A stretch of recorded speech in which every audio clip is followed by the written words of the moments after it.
Performance review systems keep changing, but regardless of the platform or the cadence, there are still things you should consistently do, no matter what the process, to get the most out of your conversations with your boss and use them to propel your career.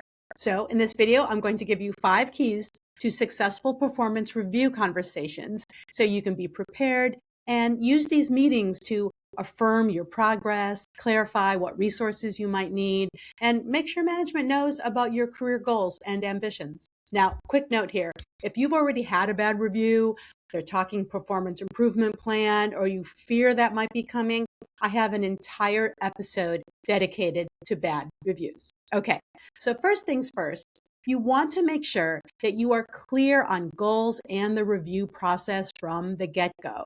Now, sometimes we get this when we start the new job, but sometimes projects shift, a new boss, a new leader comes into the department. There might be changes in the company that does have an impact on your job. So it is never too late to get a reset, to have a quick conversation to make sure you and your boss are in alignment about your goals, and you make sure that you have the targets, the metrics, and deadlines that you need to meet very clear, and that you know how you will be evaluated, when and by who. Now, a lot of companies, like I said, have been moving away from the standard annual review. We have systems of year-round check-ins. We use the platforms tied to our projects to provide input on people in real time. And sometimes companies use what we call 360-degree feedback.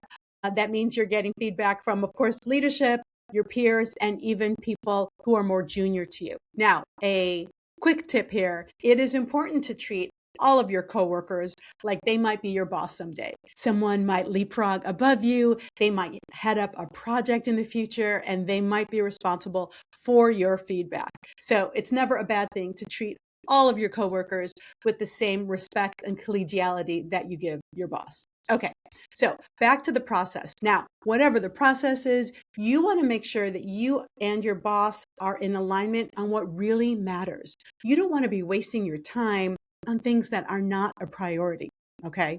Now, the second thing is to be proactive. You don't have to wait for whatever that check-in date or the end of a project to ask for a conversation, to check in to see how you're doing. And your boss will be impressed that you are taking initiative to have that conversation. And they should be willing to have it with you at any time, especially if you are new or some responsibilities have shifted, some business strategies have changed. And if you have been promoted, good for you. It's still up to you to check in with your boss 2 to 3 months down the road to make sure that you are on track with these new expectations. A lot of times we promote good people, and then we devote our attention as manager to other people who need us, the new people, or maybe the problem people, right? So just make sure that you are getting the support that you need, because in this newly promoted position, new responsibilities have new challenges and sometimes new obstacles. Now, if you are brand new to the company, there is nothing wrong with asking for 3, maybe even 4 check-ins in that first year. And that'll just get you comfortable talking to your boss. That way, these conversations are less intimidating. It is part of the relationship building. And good managers will always know that any review conversation is a summary of the feedback that you have received over the past quarter, 6 months, year. So again, it's just part of the process and nothing to be afraid of. Now, the third thing to think about is to capture everything. And sure, the platforms and software will capture things, but when you have one-on-one meetings, it's important for you to take notes. This is important for you to track your success and the compliments you receive from meetings. And tracking things is also helpful if there is a conflict or a misunderstanding down the road. You can go back to your notes. It's important to be tracking your wins throughout the year because it can be hard to remember what we did 10 or 9 months ago. You might have heard me talk about a brag folder, which is in your inbox, a little folder that you're going to create, and you're going to forward copies of emails that you receive where you received compliments, where someone acknowledged your efforts going above and beyond. And yes, go ahead and send yourself an email after you've had a conversation with someone to record the content of that conversation. And again, that'll help you recap when you need it for your actual review. Now, The fourth thing is to prepare in advance. And again, the more junior you are, the more new you are, you're going to want to definitely prepare. Focus your conversation and your remarks around the outcomes. What are the results, the targets that you were working on?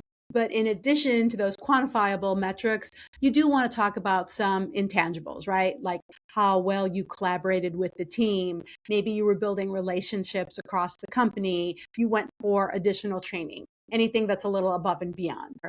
This way, your performance review will also show how committed you are. And this is also the time to think through what you want next. What are your career goals? What do you want next from the company in the next 12 to 18 months? Is there training? Is there different exposure to different projects, different skills that you want to learn? Now is the time to have that conversation. Those things can always evolve, but it will be impressive to your boss that you are thinking through the future of your career. And don't forget all the conversations about reorganization and new jobs.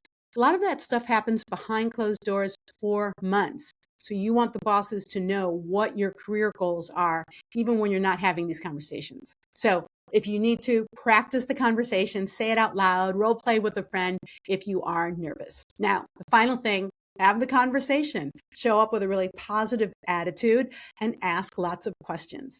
Make sure you walk away really clear on your performance and next steps. Now, you are likely to receive some feedback that you agree with, hopefully, and you might get some things that you don't agree with, something that doesn't sit right with you or that's a surprise. If you do get that, keep your cool. Ask for clarification. Ask for specific examples.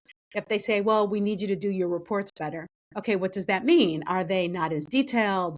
Are they not on time? Are they not as fancy? Ask for concrete examples of what they want, what their standards are, and even the examples of what is not up to standard. And again, if this is a tough conversation, see my episode on bad reviews because you want to be really cool about it. You want to go back, you want to follow up, and you want to get clarity. And that is really the goal. The takeaway here from your conversation, you want to make sure that you get clarity on your expectations for the year ahead as well. How will your role evolve? Are there new timelines, new resources to take into consideration? Summarize it all.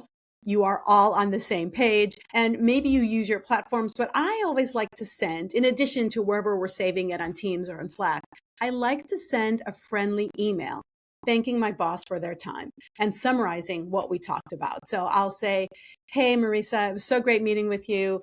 And I'm so glad I've had this opportunity to contribute. Now, I just want to make sure I list some of the takeaways. 1, 2, 3, 4. Let me know if I missed anything. And then this is your Bible for the year ahead. Okay? So again, to recap, for your performance review, make sure that you are clear well before the review on what you're going to be evaluated on, how and when. Be proactive with any performance conversations, capture feedback and your next steps in writing, and prepare for the conversation, including your own goals in the year ahead. So comment below, let me know what's helpful and any other questions you have. I am Diana Bernal, and you can follow me here or on Substack. Give a thumbs up and subscribe. I'll see you next week.